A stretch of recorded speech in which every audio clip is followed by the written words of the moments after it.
I will show you the science of actually how the cells work, and you will have more knowledge than most doctors in the world today because they still believe in the genes. Every cell in your body has a minus voltage on the inside and positive voltage on the outside. Every cell, every live cell is a battery. Every cell has about 1.4 volts, not too much. 50 trillion cells in the body times 1.4 volts is 700 trillion volts of electricity in your body right now. And with training and meditation, you can focus this energy called chi, and you can use that energy for healing. With that much voltage, people can self-combust. Every function in your body is already present in every cell. So where you have an organ in your body, the cell has an organelle, which means miniature organ. So the textbooks talk about the nucleus is equal to the brain. The nucleus is not the brain. The nucleus is the gonad. The nucleus does not control the cell. The nucleus is reproduction of the parts. So if you are dead and you still have your protein body, what's missing? The signal. So when a signal binds to a protein, what happens to the protein? It moves. It makes behavior. If you are healthy, your behavior is good. But if you have a dis-ease, the behavior is not right. What can cause disease? There's only two things. Either the protein is bad or the signal is bad. People with bad proteins got them from birth defects, because if you were born with defective genes and the genes make the protein, then the protein is defective. But less than 5% of the population has birth defects. That means 95% of the people should have a healthy, happy existence. But if you were one of the healthy people and now you are sick, what would cause the problem? There are only 3 ways to mess up the signal. 1, trauma. So if I fall off the stage and wrench my back, the signal is interfered with. Number 2, toxins. If the chemistry is not good inside the body, the signal cannot be passed through bad chemicals. Both of these interfere with the propagation of the signal. But the third one is thought, the mind. There is nothing wrong with the body. It's just sending the wrong signal at the wrong time. So if you change your thought and your mind, you can change the biology. And the mind is the primary cause of illness on our planet today. What is the name of the switch that controls your biology? Perception. And why that's important is that it's you and how you see the world that controls the biology. We have been given misinformation. When people say a gene turned on and a gene turned off, it sounds like the genes make decisions. Here is the simple truth. A gene is a blueprint. The gene does no control. The gene is never on or off. The gene is read or not read. And what do you think controls the signal? Perception.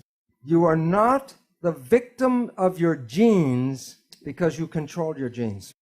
One gene blueprint using epigenetic control can make 30,000 different proteins from one blueprint. So you can come with good genes and then through epigenetic control create cancer, diabetes, and it has nothing to do with the genes but epigenetic control. It returns responsibility for your health to you, and you are not a victim of your genes. Yet every day the media still tells you that genes control this and genes control that. And then people get nervous about what genes are in their family. And as Greg Braden said before, if you look for the disease, you can create the disease through epigenetics. Right now, it appears that about 95% of cancer is not because of mutant genes, but because of epigenetic control. And it can be passed from parent to child like genes. But the difference is you can change your epigenetics at any time. If you change your perception, you change the reading of your genes. If someone tells you you're going to have a disease and you believe that, then you can create the disease. So when you look at yourself, you're not a single entity, but you are a community of 50 trillion cells. But it's important to understand the word community. Every cell is intelligent, but when they're in a community, they give up their personal intelligence and respond to the central voice. In that community, that a cell must follow what the central voice is. And if the central voice says to die, the cells will die. The central voice is the mind. There are signals from the environment, the internal and external environment. The brain, the function of the brain is to perceive the signals and then interpret those signals and then send the information to the cells to control the behavior and the genetics. So the function of the brain is perception, and from that creates the mind. Now, we have heard of something called the placebo effect, right? The placebo effect is when you have a very positive thought that something can heal you, even if it's a sugar pill, but you believe it's the real medicine, then you can heal yourself with that. So the pill didn't heal you, it was the thought that healed you. Statistics reveal that 1/3 of all medical healings, including surgery, are the result of the placebo effect.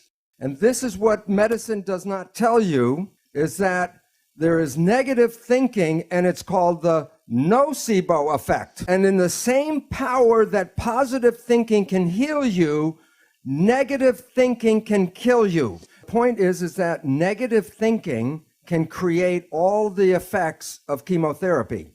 Now think about this. If a doctor tells you you have a disease, or the doctor tells you you're going to die, and you believe the doctor because he's the professional, the belief will give you a disease and can cause you to die. So belief becomes an important part of medicine. Now, many of you have heard about the drug Prozac. Every year, billions of dollars are spent on buying Prozac. And here's a surprise, that the Prozac is no better than a sugar pill, so that it is a placebo drug. And yet the people who take it believe in the drug so much, it makes them better. So if you believe that something is good for you, it will be good. And if you believe that it's harmful for you, it will be bad.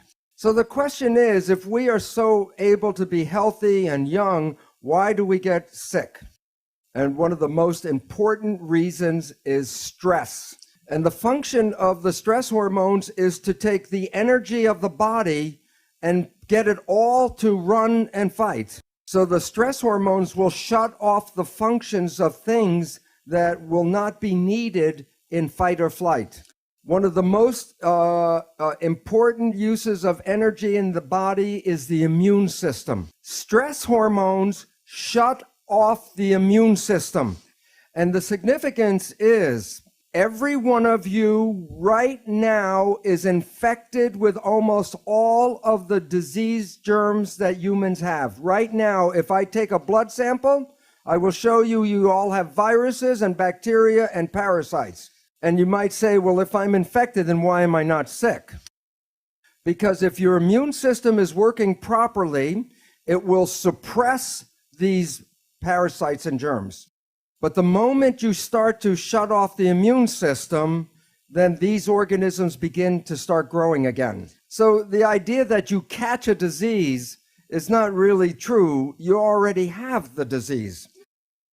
And the medical people call these germs and parasites opportunistic organisms.